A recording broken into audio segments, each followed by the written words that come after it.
Esse é o programa Playtens, que vai ao ar todas as sextas-feiras, das 16h30 até as 17h45.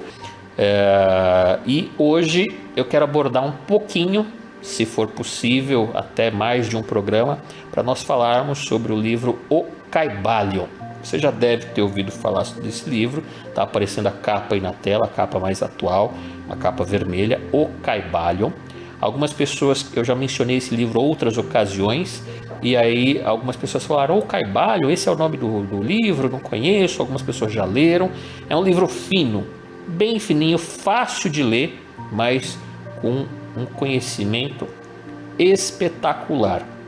E aí a gente tem alguns links, né? Link nesse caso não link de internet, mas link, uma forma de conexão. Nós temos algumas conexões com Dom Carlos Ramírez.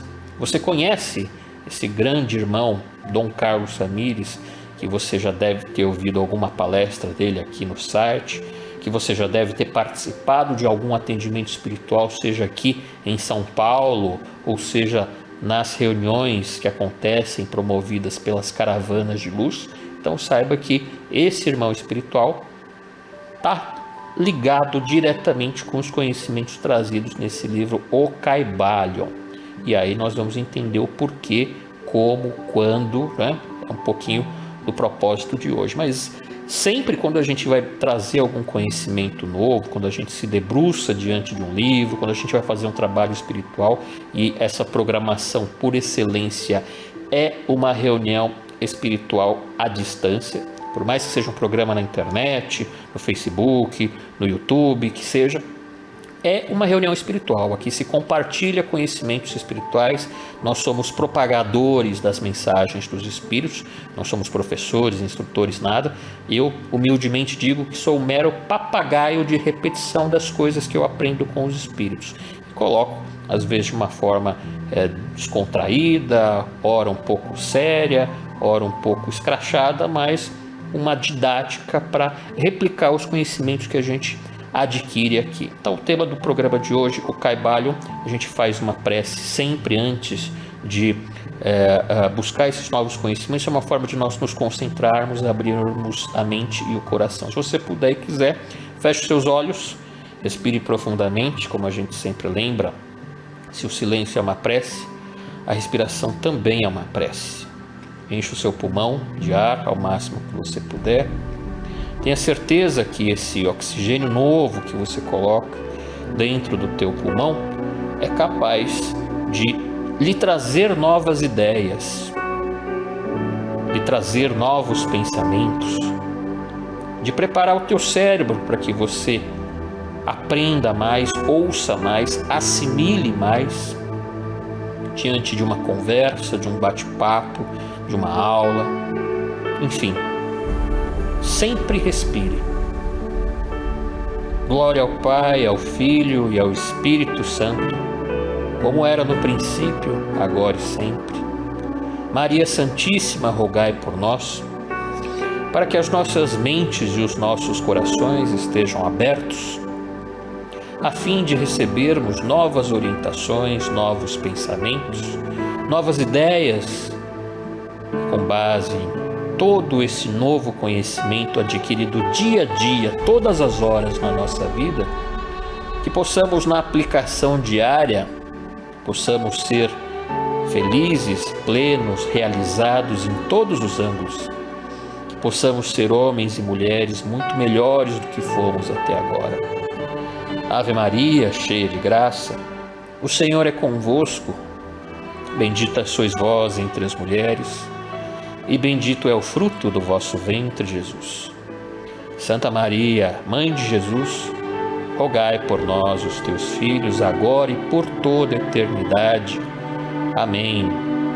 Maria Santíssima e os Espíritos de amor e luz estejam sempre ao nosso lado, nos conduzindo em todo e qualquer tipo de aprendizado e ensinamento. Que assim seja e sempre será, graças a Deus.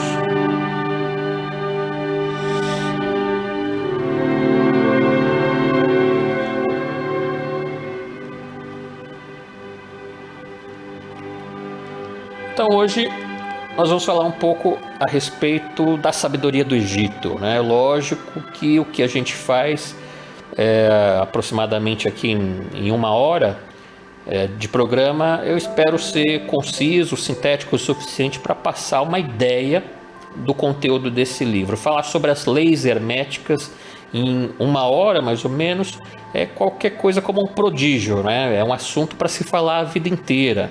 O curioso, eu me recordo que quando, há muitos anos atrás, quando eu conheci esse livro, quando eu comecei a conhecer esse assunto e tinha ouvido falar sobre as leis herméticas, onde se diz que Hermes Trismegisto, que era um grande sábio egípcio, ele pretendia explicar toda a forma de funcionamento do universo através dessas leis, das leis herméticas. Honestamente, eu imaginei que fosse uma enciclopédia, né?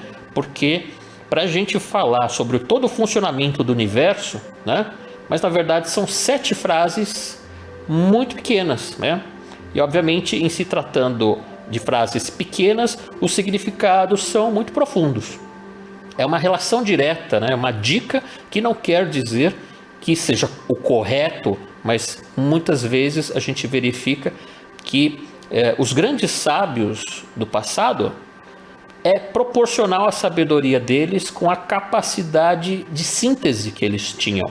Em geral, eles falavam muito pouco e queriam dizer muito, contrariamente a autores, os mais modernos, né, não tão sábios assim, que falam muito. Então, quando você vai sintetizar, não quer dizer muita coisa. Então, a gente não tem como esgotar e nem chegar perto, né, sobre as máximas herméticas num programa de 1 hora mais ou menos, isso é óbvio.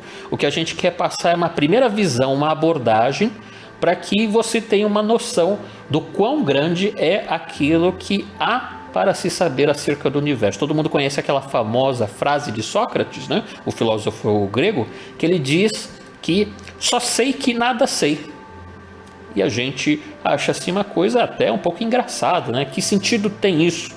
Dizer isso com honestidade, só sei que nada sei, exige muita sabedoria. Em geral, a nossa petulância, a nossa vaidade acha que sabe muita coisa, né? Agora, para você dizer só sei que nada sei, é de uma profundidade, é uma noção, né, daquilo que há para se saber no universo, que é pouco. E falar isso com conhecimento de causa, presume-se que você vislumbrou o universo que há para ser conhecido. Cada vez que a gente descobre um novo autor, cada vez que a gente vislumbra um novo aspecto da filosofia tradicional, a gente fica impressionado de ver o que há para saber, né? E cada vez mais a gente tende a perceber que sabemos realmente muito pouco sobre as coisas. Então esse vislumbre que a gente pretende fazer hoje, no programa de hoje, fala bem basicamente sobre Hermes Trismegisto, essa figura, né? A figura do deus Tote egípcio, que é nada mais do que a transformação de Hermes Trismegisto num deus. Isso é muito comum em várias tradições, em várias culturas. Um ser que foi muito impactante, muito especial, seja depois incluído no seu panteão. Aliás, é engraçado que a Índia e o Egito guardam uma certa semelhança no fato de que são ali civilizações repletas de deuses, onde tudo é sagrado, né? E há muito no meio de todas essas divindades seres que são intermediários entre os deuses e os homens, que são seres humanos, mas que já de alto grau, assim como acontece na cultura indiana, né? Onde seres humanos quase que divinos deslumbram assim dentro do seu panteão a continuidade do homem até Deus. É um intermediário entre o homem e Deus.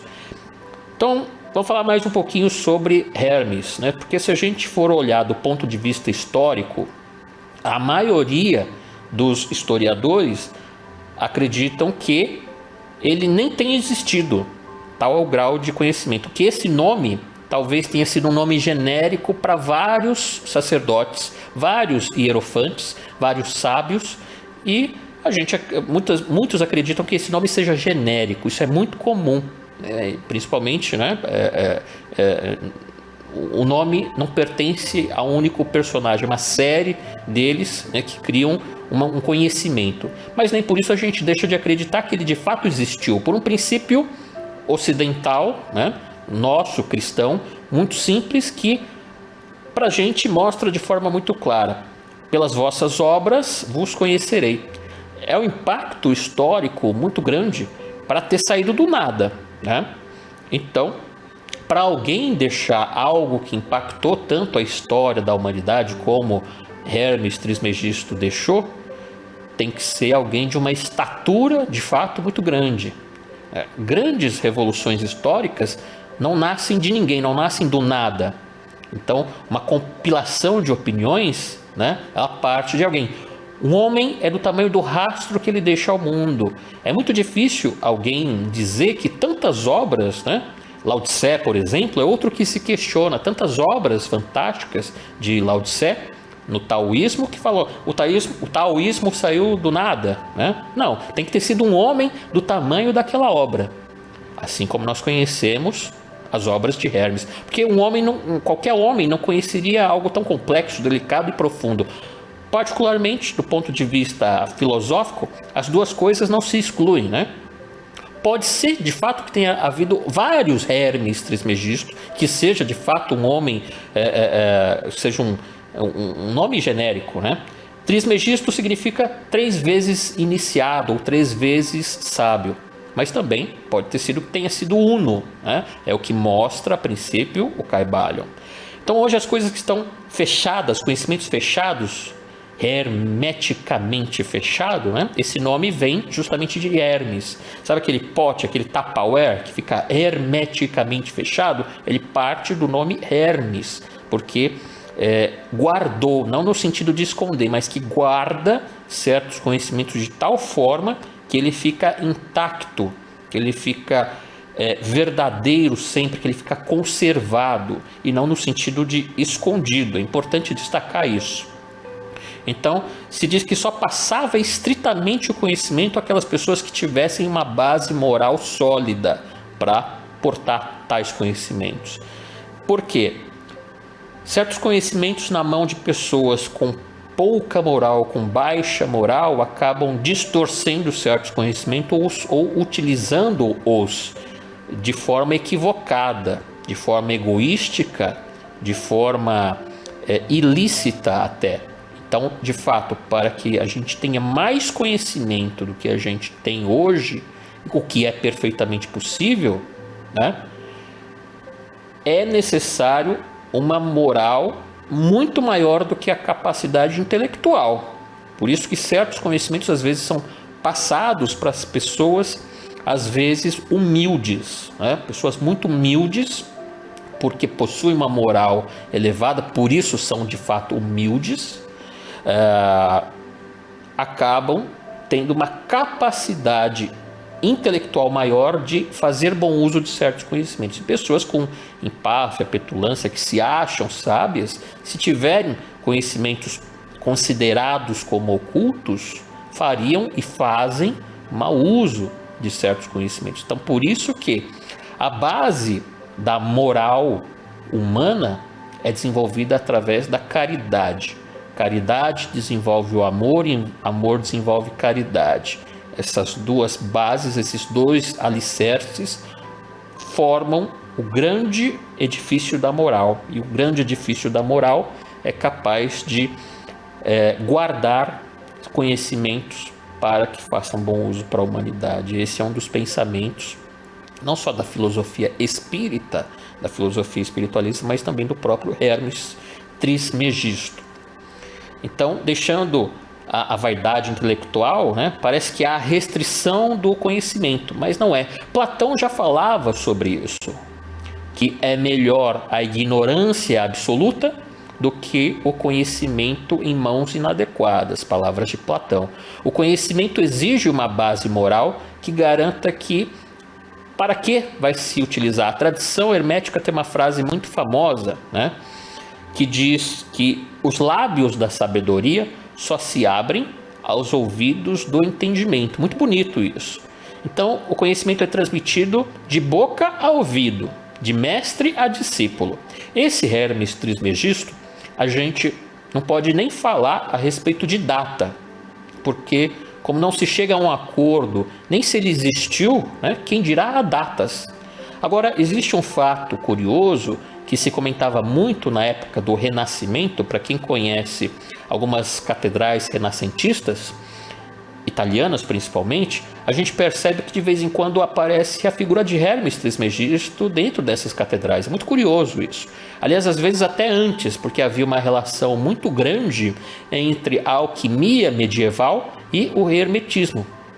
E normalmente os construtores de catedral, das catedrais, eram alquimistas. A chamada arquitetura real ou arquitetura sagrada, eles eram alquimistas. E todos eles prezavam muito a figura de Hermes Trismegisto. Então, a gente acaba pesquisando, então a gente acha 3 gravuras de vitrais de catedrais cristãs com a figura de Hermes Trismegisto. E uma delas, particularmente, que fica na Itália, dele dialogando com Moisés. Então, eu não me lembro exatamente em que fonte se baseou a confecção desse vitral, mas acredita-se que ele tenha sido mestre de Moisés. Se isso tem algum fundamento, a gente não sabe dizer com toda certeza, mas a datação aproximada que se dá a Moisés é 1250 anos antes de Cristo. Então, se existiu um personagem, que creio de fato que existiu, talvez tenha sido por aí, 1250 anos antes de Cristo. É uma curiosidade, porque se a gente imaginar, na época, durante todo esse período, os próprios egípcios não tinham obras de Hermes Trismegisto. Isso foi reservado e parece que passado de uma maneira muito secreta, até que quando começa a entrar o período cristão, ali no início da transição da Idade Média, começa, sabe-se lá por quê, cargas d'água, a aparecer algo da tradição hermética. Sobretudo 2 coisas que nós vamos abordar agora, que é o conjunto de textos herméticos, chamado de corpos herméticos, que começou a circular muito secretamente pela Europa, lá pelo século I, século II. É muito curioso isso. Onde é que estava isso, na verdade?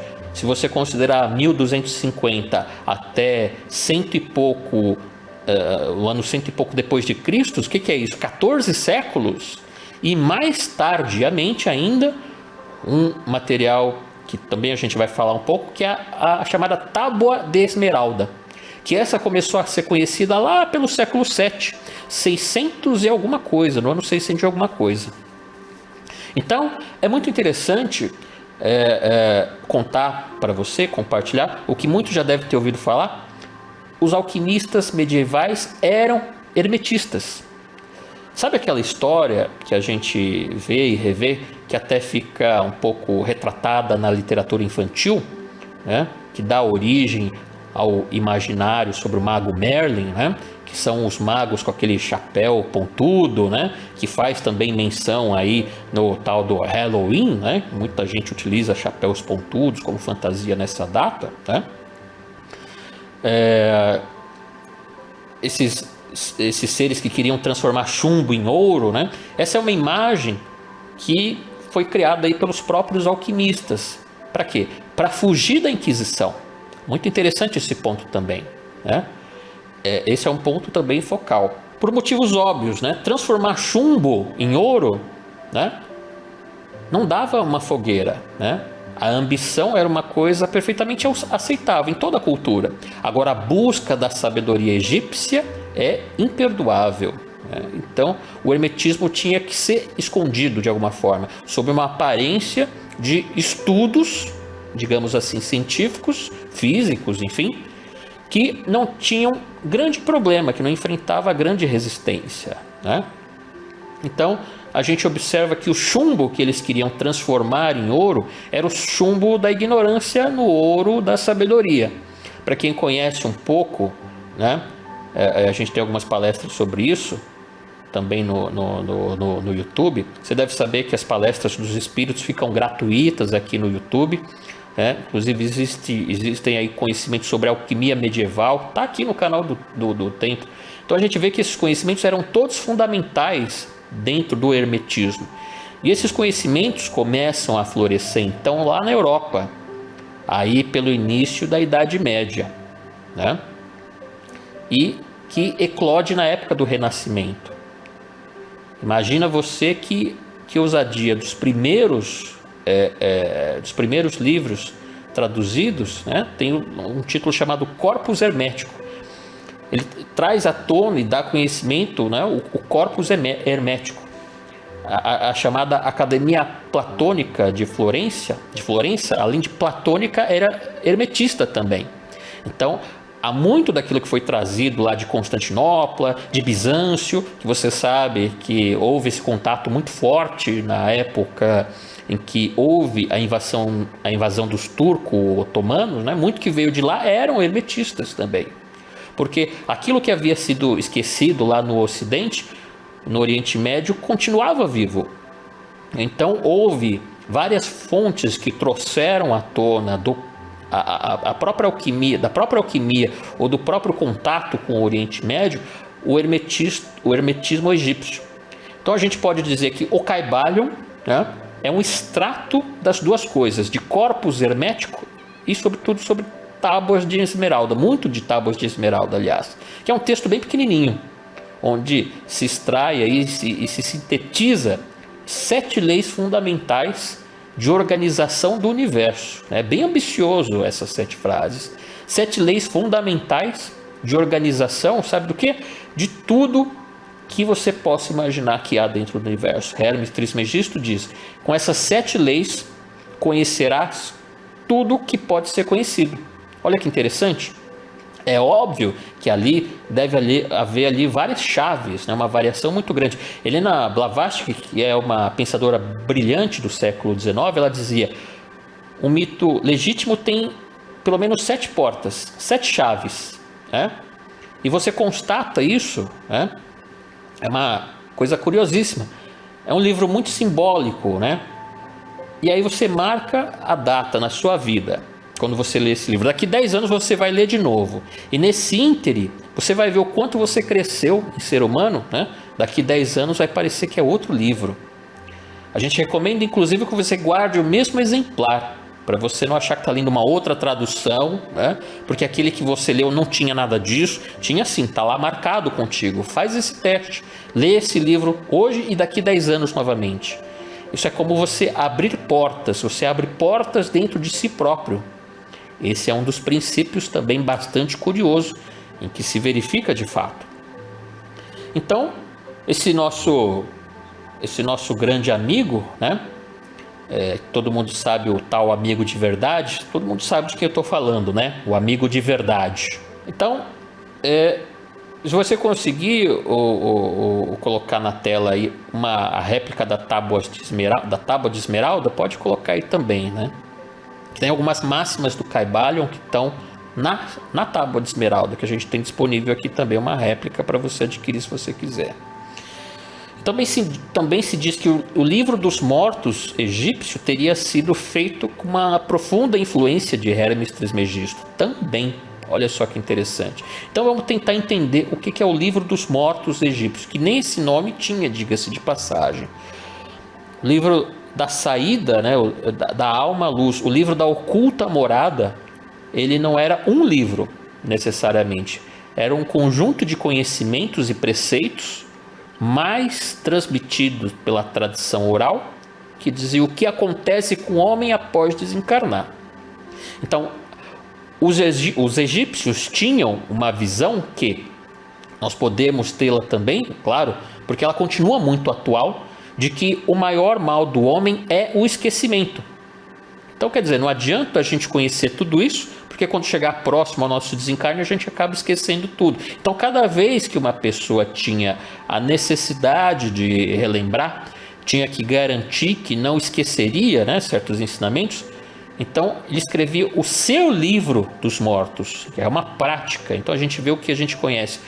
Quando a gente pega uma edição do livro dos mortos, né, que por sinal tem uma bela introdução,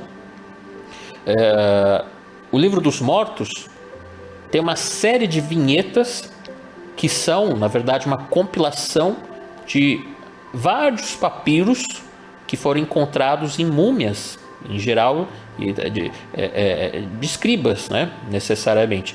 Então, quer dizer, isso foi compilado, as histórias são parecidas, são similares, mas não é um livro.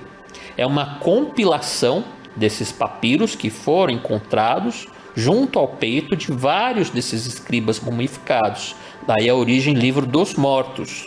Então você mandava escrever o seu Livro dos Mortos para garantir que você não esqueceria tudo aquilo que você aprendeu ou tudo aquilo que você deveria lembrar antes que você chegasse antes do peso do coração do morto, enfim. O que você tinha que falar na sua confissão negativa, o que você precisava implorar ao seu coração, aqueles que queiram, né, na entrada desse local, tem um pedaço dos papiros, né, da compilação desses mortos, ou desses sacerdotes, desses escribas, na verdade, que tinham os seus livros, cada um o seu livro dos mortos, com as coisas que precisava ser lembrada. Então, foi extraído dali a ideia do Livro dos Mortos. Portanto, não era um livro dos mortos, né? Eram vários livros que gerou a compilação e se conhece hoje como o Livro dos Mortos, né? Então, quando a gente... enfim, é uma história bastante complexa, com muitos detalhes, e depois disso, que acontecia para quem reencarnava, né, para quem não reencarnava também, então isso era um lembrete que cada um reescrevia para si.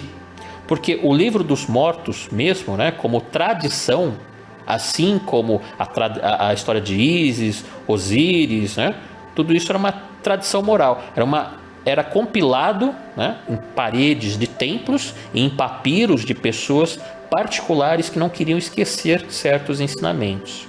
Agora, quem organizou os mistérios no Egito foi Hermes Trismegisto. Então, essa tradição oral você deve ter ouvido falar em algum momento. Por exemplo, fazendo ponte lá com a Índia, que os Vedas, sobretudo Vig, né, só foram ter lembrança do 6º século antes de Cristo para cá. Então era algo que tinha que ser memorizado pelos Brahmas, né? Em geral, o que quando há preocupação de escrever um livro sagrado, é exatamente porque as pessoas estão com medo de esquecer, já não confiam tanto assim na sua memória, tá? É uma necessidade universal de registrar certos conhecimentos. Então é melhor reduzir a algo escrito, certos conhecimentos a algo escrito, do que esquecer tudo. Porque livros sagrados em épocas áureas da civilização era uma profanação escrever, era uma redução, né? Ou seja, uma palavra nunca consegue refletir tudo. E olha que a gente está falando de uma linguagem muito mais rica do que a nossa. As línguas hoje em dia, elas são línguas pobres, né? No passado, a linguagem, né, os hieroglifos, né, era uma linguagem que podia expressar muita coisa que hoje a gente já não consegue mais. Mas ainda assim se considerava uma redução, mas pelo contrário, era algo sublime, era algo que transmitia uma ideia valiosíssima, né? Pois bem, então aqui mais um pouco do que a gente chama da passagem ao longo da história, do sincretismo religioso inclusive. Imagina você que Hermes Trismegisto, um homem, um grande sábio, um hierofante, um sacerdote, né, daquilo que se chamava os mistérios, as iniciações egípcias, não se preocupe sobre essas nomenclaturas, porque a gente vai entrar ainda nessa ideia de iniciação. Então a representação que foi feita dele depois da morte, né, tem um aspecto daquele bico fino, né, a imagem dele, aquele bico fino que é possível introduzir no formigueiro, escolher a formiga que ele quer, uma capacidade de discernimento, né? Inteligência vem de intelligence, escolher dentro, discernir, né? Separar grão a grão. Então esse discernimento, essa inteligência, ele é o escriba dos deuses. Por isso que nessa imagem que lembra o Tote, né? Tem aquele bico fino, né? Então sempre a representação dos deuses, ela é muito... parecido, tem a Xavianque, né? o bastão de Anubis, que é aquilo que ele enxerga na escuridão, né? Que é possível transmitir aos homens aos conhecimentos. Então, essa foi uma representação de Hermes Trismegisto como um deus com bico fino, né? Tem um significado que dentro da tradição egípcia fazia todo um sentido. Então, pensa que interessante, esse deus, esse escriba, esse senhor do conhecimento que transmite as leis do céu para a terra. Os gregos tinham grande consideração também por Hermes. Os gregos tinham uma grande consideração pelo Egito de um modo geral. Saiba que Platão andou pelo Egito. Um grande filósofo precisava passar pelo Egito. Era uma questão fundamental de conhecimento. Mas os gregos sabiam que se eles colocassem uma deidade com essa aparência, para o grego não significaria nada, como talvez para a gente não significa nada essa imagem de como seria Tote. A mentalidade do grego, para eles, era muito mais racional do que o egípcio, porque para o grego era mais intuitivo. Então o grego ele adapta o espírito de Hermes Trismegisto numa figura que já seria muito mais compreensível para o grego, que é a figura de Hermes, né? O deus que comunica. Vamos ver se a gente consegue uma figura aqui de Hermes, o deus Hermes, né? Que depois vira Mercúrio em Roma, é o deus que carrega um bastão, né, um caduceu, que representa o próprio homem. O caduceu que representa o próprio homem no aspecto físico, psíquico e intelectual, que quando se alinham, se torna uma ferramenta na mão de Deus. Veja só a inteligência, a curiosidade desses símbolos, né? Então você vê que Hermes, ou o Mercúrio para os romanos, é uma adaptação ao espírito greco-romano de Tote. Perceba, porque eles sabiam que os gregos tinham uma outra mentalidade. Então perceba que só isso já dá um verdadeiro filme, né? De horas, 3 horas de duração. Imagina você que nós somos riquíssimos, a nossa criatividade é muito grande, mas nós não criamos os nossos próprios símbolos. Para termos um símbolo do conhecimento, do discernimento, precisamos usar símbolos antigos, né? Nós inventamos ferramentas capazes de simular os primeiros momentos do universo, né? Aquele acelerador de partículas que nós conhecemos,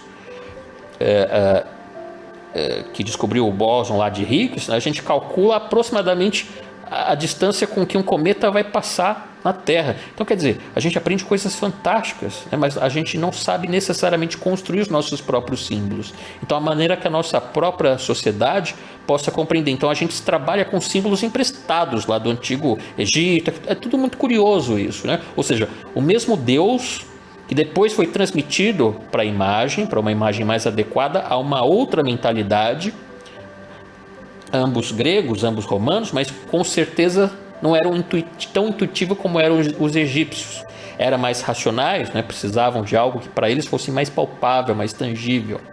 Eles não entenderiam o que é um Tote com bico fino. Então isso foi adaptado e recriado através da mentalidade grega, né? Que foi recriado o Tote, o deus Tote, na forma de Hermes e depois na forma de Mercúrio. Você pode pesquisar essas imagens na internet. Pois bem, também de uma forma bem básica para que a gente entenda, né? A Idade Média, até os reis, né? Carlos Magno era um analfabeto, você sabia disso? Carlos Magno era analfabeto. Ele tinha os seus escribas, né?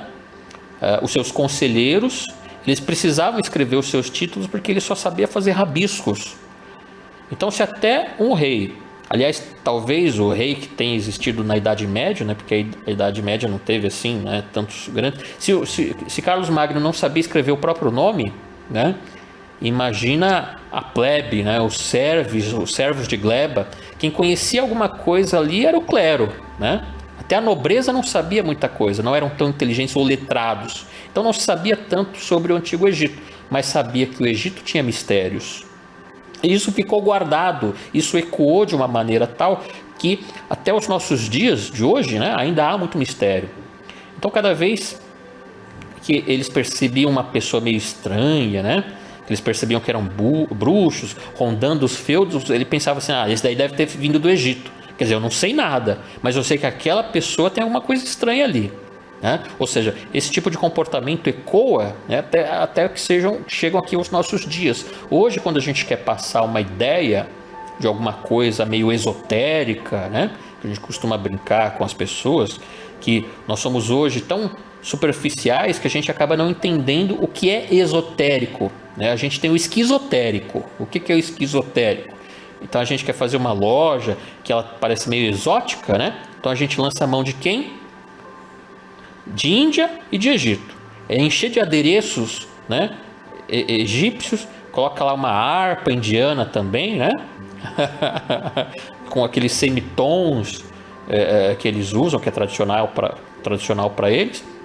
Então, a gente não sabe nada, mas se tiver alguma coisa que remeta ao Antigo Egito ou que remeta à Índia, a gente fala, nossa, é alguma coisa sagrada, é alguma coisa sábia. Então, esse tipo de ideal ainda está presente nos nossos dias. Como é que uma civilização projeta uma imagem, né, de Hermes desse tamanho ao longo da história? Que tamanho que deve ter sido isso, né? Lá no Cairo, ele diz assim, o homem teme o tempo, mas o tempo teme as pirâmides. Porque é impressionante, né, que uma pirâmide, ela está lá até hoje. Elas estão destruídas, mas até hoje a durabilidade, né, é impressionante. Se a gente imaginar a quantidade de pedras que já foram tiradas das pirâmides, né, principalmente lá de Gizé, para construir a própria cidade do Cairo, e eles não conseguiram acabar com aquelas pedras ainda. Imagina a vontade do homem, a vontade de um homem que fez um monumento daquele, era uma vontade impressionante. É impressionante o Egito, é muito impressionante para nós até hoje. É como se a gente imaginar um avião que passa pelo céu. Você sabe que todo avião deixa um rastro de fumaça, né? Mas se for um caça, né, ele já foi embora lá há muito tempo e ainda fica aquele traço de fumaça no céu. Então a gente fala, opa, não foi qualquer teco-teco que passou por ali, foi um caça, né? Algo marcante. Então um homem que deixa um rastro desse tamanho até hoje, né, ao longo das civilizações, é um homem de uma envergadura moral, de um conhecimento fora do comum. Então, se não se conseguiu apagar a imagem, né, desse grande homem, os conhecimentos desse grande homem, é porque é de uma profundidade muito grande. Pois bem, ainda sobre as iniciações, a gente tenta entender, à medida das nossas possibilidades, né, o que seriam os graus de conhecimento que nós chamamos de iniciações. Então hoje também é uma palavra que de vez em quando se usa, que às vezes entra na moda, né, e que eu tenho certo receio contra palavras da moda, que às vezes não significam muita coisa, né? Tenho um receio, né, de certos conceitos orientais que são trazidos para cá, são trazidos para a atualidade, né? Então, por exemplo, karma. Qualquer sábio indiano, né, já desencarnado, rolaria no túmulo, né, quando percebesse a proporção da utilização inadequada da palavra karma, né? Quando fala assim, estou sofrendo, isso é karma.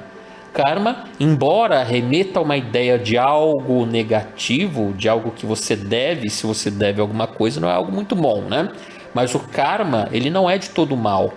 O karma é um trampolim, é um impulsionador de você querer se melhorar, de você querer se corrigir. Então o karma não é algo ruim. E o contrário do karma, que é o dharma, né? Como se fosse ônus e bônus, karma e dharma, né? São ideais que expressam uma energia de débito, energia de karma. Então fala assim, nossa, esse meu familiar é uma pessoa difícil, é meu karma, né? Então quer dizer, é algo nocivo, é algo perigoso você chamar alguém de karma. É inadequado você chamar alguém de karma, né? Uma dificuldade que você esteja passando, uma doença, por exemplo, falar que a doença é teu karma, né? Então, muito cuidado com certos conceitos orientais trazidos para o nosso ocidente e às vezes deturpado, né? Então, continuando aqui na nossa explanação sobre o livro O Kybalion, né? existe a cultura de que os corpos eram cremados, né? Certos corpos eram cremados. Então, de vez em quando, se fala sobre a questão das iniciações. Dizia-se que a cremação fazia parte do processo de purificação, né? Processo de purificação do corpo, para expurgar para expurgar algo de ruim e jogar no universo o conhecimento. Então, um dos ideais, claro, do ideal prático da cremação, onde não havia ali a possibilidade de enterrar, enfim, se cremava o corpo. Isso é uma ação prática, mas existe a ação filosófica, a explicação filosófica do porquê cremar um corpo, que também está dentro dos conhecimentos herméticos lá do Antigo Egito, inclusive, né? Então, hoje existe ainda, muitas pessoas perguntam se é permitido, né, cremar o corpo após o desencarne. Saiba que existem perguntas e respostas, que nós fazemos perguntas aos espíritos também, e perguntamos aos espíritos se é possível queimar, fazer a cremação do corpo após o desencarne. Pede-se, de uma forma genérica, que uma cremação aconteça, né?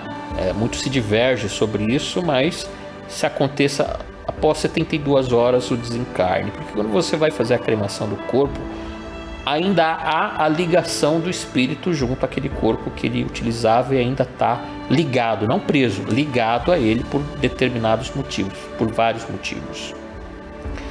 No livro Diálogos com o Executor, que é um livro de capa preta também muito bonito, existe, na verdade, quando se fala, existe, o Roberto, não é uma afirmação, é uma busca de certos conhecimentos, tá? Não estou afirmando, estou replicando, como eu já disse. Os conhecimentos que a gente passa é a repetição de certos conhecimentos. Então, não vamos entrar nesses debates, era como era. Existe uma ideia de que Carlos Magno não era letrado, portanto ele utilizava, veja bem, dos seus escribas, e daí tinha a ideia de que ele era, né, uma pessoa sábia, culta. Mas por quê? Porque ele fazia uso dos seus escribas, tá? É possível divergir, é possível se aprofundar, sem problema, mas há uma ideia de que Carlos Magno era de fato analfabeto, tá bom? Mas a gente busca, vamos buscar elementos que mostre o que de fato era ou o que não era, não tem problema nenhum, tá? Então, a cremação do corpo. No livro Diálogos com o Executor existe essa ideia ou esse ideal de que na narrativa o espírito desperta dentro do caixão. E naquele momento que ele desperta, ele acredita que ele está encarnado ainda, que ele está vivo, né? Mas na verdade é o espírito dele que inclusive sente aqueles parasitas, né? Que sente os vermes comendo a carne dele. Então ele sente fome, sente frio. Na verdade ele está desencarnado, mas está ainda conectado ao corpo. Essa é a narrativa do livro Diálogos com o Executor, está lá. Então é passada essa ideia de que o espírito ainda precisa de um tempo, não é possível dizer quanto tempo exatamente, porque varia, cada caso é um caso. Se nós somos egoístas, pessoas egoístas, ligados à matéria, talvez o tempo de desenlace possa demorar um pouco mais. Se a gente, não digo que é evoluído, mas que a gente é desapegado da matéria, né, que a gente, está olhando sempre para frente, não para trás. O tempo de desenlace do corpo, os tais cordões, né? Cordão de prata, cordão dourado, de ouro, enfim, o desligamento dessas conexões pode acontecer mais rápido ou mais lentamente, de acordo com a nossa capacidade de compreensão. Essa ideia se propunha, né? Imagina você o seguinte: recentemente a gente deve ter visto sair no jornal que se encontrou no interior da Espanha, mais uma vez, aliás, que isso não é a primeira vez que se fala isso, mas um dos mais longínquos, né, que se achou em determinado local, que provavelmente acamparam homens de um desses ancestrais hominídeos que sempre se procuram por aí, né? Eles acharam uma coisa muito interessante. muito impressionante, aliás. Eles acharam restos de pedra que com certeza não tinham nenhuma finalidade utilitária, não era para caçar, não era para nada disso. Era provavelmente um pequeno altar, um amontoado de pedras, que a finalidade era de um cerimonial. Ou seja, era um hominídeo, né? Não lembro o nome desse hominídeo, mas era um ser que provavelmente era o precursor da humanidade, com muito poucos recursos, mas que já sabia reconhecer e simbolizar de alguma forma a presença do sagrado. Isso não é impressionante? Então, os relatos se diz, né? Os grandes pensadores, eles dizem que o homem não é homo sapien, ele é um homo religiosus, porque sapien, a gente vê às vezes um chimpanzé faz coisas impressionantes, né? Um gorila faz coisas impressionantes. Sabe que a diferença de um chimpanzé para um homem é de um cromossomo. Faz coisas impressionantes. Então, o homem seria hoje mais um homo religiosus. Você não vai ver um chimpanzé colocando uma pedra em cima de outro, né? Uma pedra em cima de outra pedra, e fazer uma reverência, né? Fazer uma reverência a um Deus. Ou seja, você não vai. Essa metafísica é especialmente humana. Então se diz que quando um ser humano, num determinado momento, começa a perceber que a natureza tem um nível de complexidade que não se explica meramente através da razão, então começa a se perceber o sagrado. A gente recomenda, né? E a gente ainda vai trazer certos conhecimentos sobre isso, né? Um livro árabe, né? Que é o Filósofo Autodidata. Nesse livro conta a história de um homem que foi criado selvagem, né, entre os animais, ele passando por esses estágios, né, sozinho. Ele observava a vida, a complexidade da vida, e chegando à conclusão: não, existe Deus, um ser que foi colocado no meio dos animais, que consegue perceber as leis que harmonizam as coisas. Observando a natureza, ele observa que as coisas não são casuais, e ele percebe: opa, existe algo além daquilo que eu vejo, existe algo nos bastidores da vida, algo além do físico, algo além do metafísico, e começa a representar simbolicamente isso, né, e se prostrar diante disso. Isso é um primeiro estágio importantíssimo para o ser humano, a percepção, né? A percepção do sagrado na natureza, ou seja, Deus está lá, eu estou aqui, eu reconheço Deus nas pequenas coisas e sou humilde diante de um vaso de flores, diante de um amontoado de pedra, né? Num determinado momento, o homem continuando nesse processo, avançando numa certa direção, ele começa a perceber que o sagrado não está lá e ele está aqui, o sagrado está lá e está aqui. Existem atributos divinos dentro do que está lá e dentro do que está aqui. Existe justiça na natureza, mas ele vê essa mesma justiça dentro dele. De vez em quando um flash dessa justiça se manifesta dentro de nós. Ele vê essa sabedoria fora, mas ele vê a sabedoria dentro dele também. Ele às vezes se surpreende de ver a beleza das ideias que ele é capaz de ter, a beleza dos atos de amor, dos atos de fraternidade. Em determinado momento ele começa a perceber e se reconhecer profundamente a si mesmo, e se reconhecendo ele entende um pouco de Deus. Conhece-te a ti mesmo e conhecerás o universo e os deuses, né? Delfos na Grécia. É um estágio filosófico onde já não há mais a busca do sagrado apenas fora, mas há a busca do sagrado dentro de nós, a busca do autoconhecimento, um homem como um microcosmos, como dizia Platão, né? Então essa busca do autoconhecimento, o humanismo, né, próprio da filosofia, ele já é um estágio um pouco diferente. E num determinado momento, aqueles homens muito especiais, né, muito raros na humanidade, isso dizem os egípcios, né?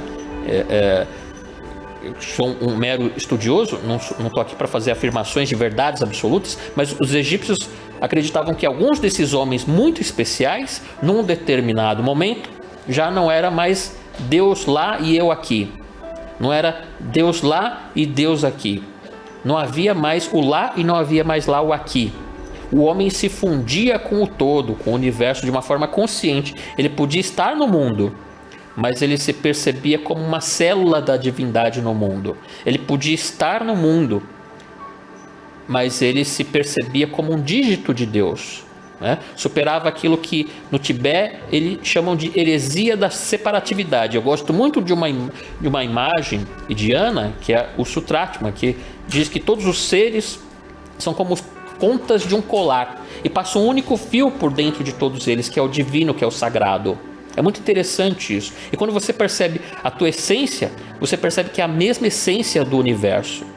Isso, né, é sobre a separatividade. Isso é uma iniciação, é algo muito difícil, porque o homem se sente uma gota d'água penetrando no oceano, né? É uma consciência dele com uma célula de um ser muito maior. Então, isso é uma revolução de consciência, muito além do que um homem comum poderia alcançar. Mas disse que se, através da superação, ao longo de uma trajetória muito grande da filosofia, num determinado momento, o homem chegaria à sabedoria. Isso gera um sistema, né, tipo mosteiros, sistemas iniciáticos. Então era uma aceleração da iniciação humana, né, mas com uma única razão: para se comprometer a guiar a humanidade. A única causa tinha que ser a fraternidade, né, que renunciava a qualquer interesse pessoal. Então você percebe que não era um sistema para qualquer um. A iniciação não é para qualquer um, mas se dizia-se, ou se diz ainda, que alguns homens alcançam esse grau e chegam de fato à sabedoria plena. Esses sim eram os mestres iniciados, e Hermes Trismegisto teria sido um deles. Agora, cá entre nós, né, Grécia herdou tudo isso, né? Eles eram um centro iniciático, né, que influenciou até Roma. Era um centro iniciático. Se diz que Filipe, pai de Alexandre Magno, e Olímpia, né, se conheceram ali, né? Ou seja, se houve em vários lugares. Na Índia, então, nem se fala.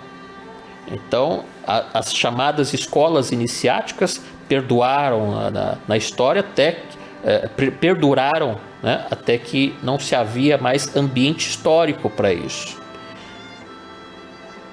Então, para quem gosta de Christian Jacques, que é um romancista histórico, um dos seus livros, ele fala sobre Philae, que é o último dos templos egípcios, a última das escolas iniciáticas egípcias que foi fechada, né?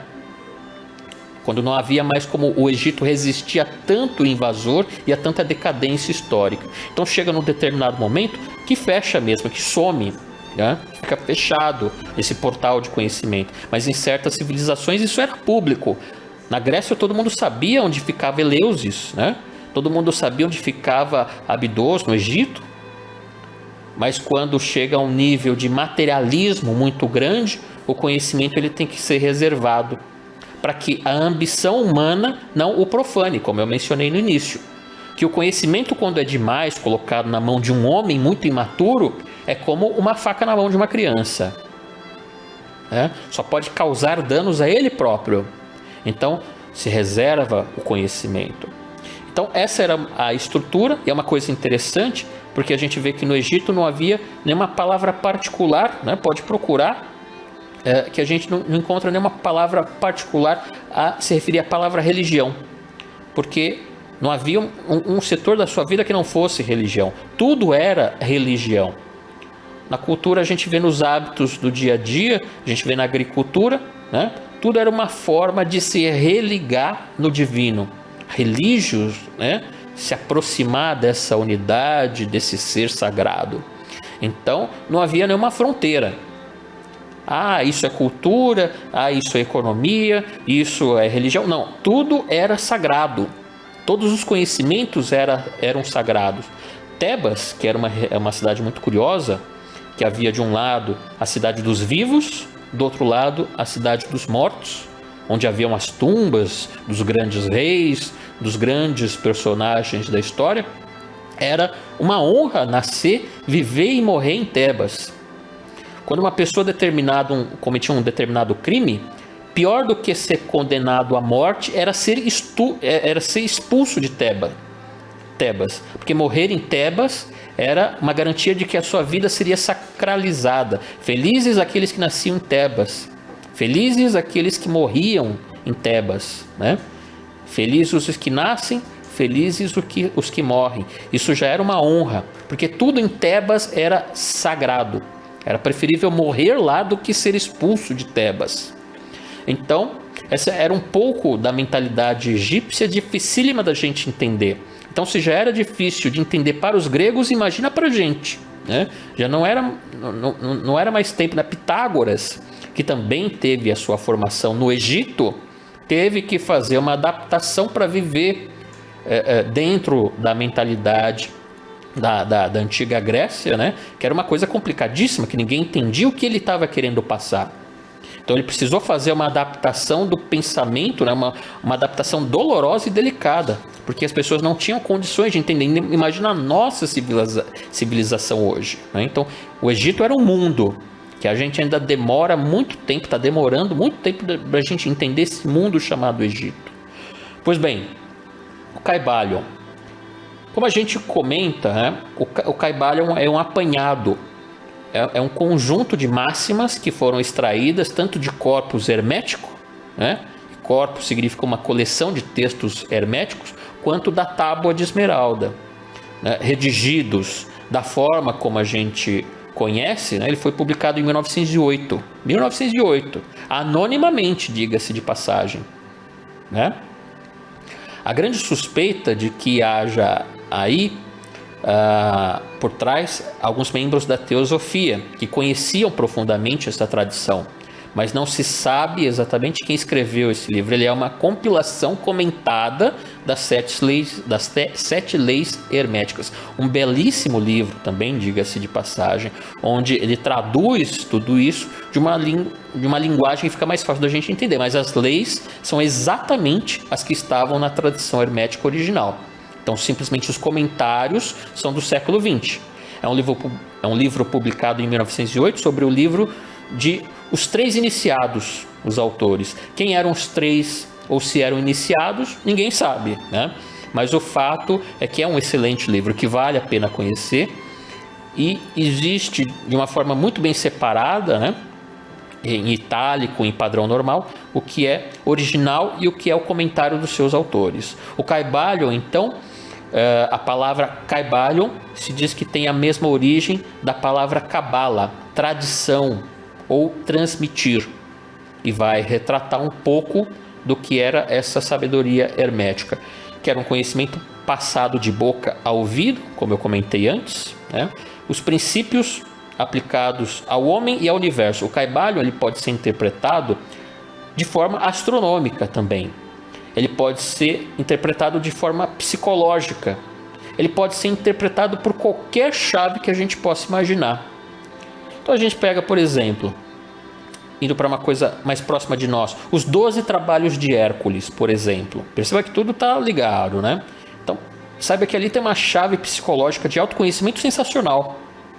Mas você sabe também que os 12 trabalhos de Hércules fala da trajetória do Sol, passando pelas 12 constelações do Zodíaco.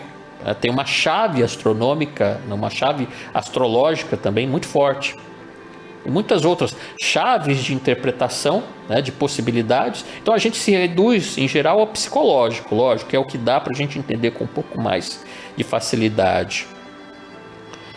Como eu mencionei, né, os lábios da sabedoria estão cerrados, exceto para os ouvidos do entendimento. Então a gente vai, enfim, para as leis, chegando aqui ao final do programa, as 7 máximas herméticas. A primeira delas, né, bastante conhecida, é o princípio do mentalismo, né? O todo é mente, o universo é mental. Clara, evidente e indiscutivelmente a teoria das ideias de Platão, certo? Não tem nem o que discutir. Platão se inspira no Antigo Egito e nem tinha preocupação de esconder isso. Ele se inspira no Egito. Quando ele diz, por exemplo, ninguém faz uma cadeira como essa que a gente está sentado, né, sem primeiro pensá-la. Imagina, o marceneiro tropeçou na madeira, a madeira se organizou sozinha lá de forma caótica. Isso não é possível, né? Qualquer isso, eu acharia isso doido. Aliás, existe um pensador até atual, que é o Capra, que ele escreve um livro interessante, que ele fala sobre o universo holográfico, que ele fala exatamente sobre essa impossibilidade das coisas nascerem caoticamente no mundo sem terem vindo de um plano mental, do plano das ideias, da psicosfera humana. Então ele dá um exemplo que eu também acho muito interessante, que ele diz para você jogar um computador, joga um computador escada abaixo, o computador sai batendo pelos degraus lá, né? Se estraçalha todo. E digamos que você tinha um modelo mais antigo, né? Um 386, um Pentium, sei lá, dos modelos mais antigos, fazendo paralelo com o modelo mais recente, né? Então, a gente joga um Pentium pela escada. Devido a esse acaso do computador cair pela escada, ele se rearranja lá dentro, de uma maneira que quando ele chega lá embaixo, ele vira um Celeron, sei lá, um Apple aí de última geração, né? É impossível isso acontecer, né? Então, as coisas não se organizam sozinha. Senão a gente faria uma fila para jogar computador pela escada aí, né? Porque é ridículo, isso não vai acontecer. Ou seja, você acha que o universo é menos complexo do que o Macintosh? Que ele sofre variações, né? Para ficar cada vez mais complexo? Então, o autor conclui de uma maneira muito interessante, muito hermética, aliás, né? O nosso século vai passar como um dos séculos mais dogmatizados pela crença no acaso. Então as coisas elas evoluem de uma maneira, né, cada vez mais complexa. Evidentemente isso precisa ser pensado em algum plano anterior, no mundo das ideias, que a evolução seria uma realização do plano concreto daquilo que já estava no plano das ideias.